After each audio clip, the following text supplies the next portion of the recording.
యవ్వన బిడ్డలారా, మనస్ఫూర్తిగా ప్రభువా, నేనైనా, నా జీవితమైనా, నా భవిష్యత్ అయినా మా తల్లిదండ్రులతో లేదు, చేతుల్లో లేదు, మనుషుల చేతుల్లో లేదు నాయన.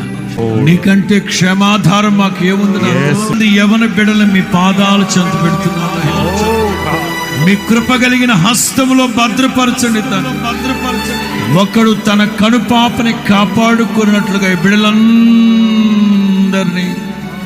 కృపతో కప్పండి నాయన. బిడ్డలు ఏదైతే భవిష్యత్తులో ఏదైతే ఊహించుకున్నారో ఆ ఊహల రేఖలకి ఊపిరినిచ్చే దేవుడు, శిథిలమైన శిలని మనిషిగా మార్చే దేవుడు నా తండ్రి. ధాన్యముతో క్రొత్త ద్రాక్ష రసముతో ఈ యవ్వన బిడ్డలకి సొగసుని, సౌందర్యాన్ని, ఆత్మీయ సౌందర్యాన్ని మీరు కలుగు చేయండి నాయన. భవిష్యత్తును ఎదుర్కొనే ధైర్యాన్ని దయచేయండి.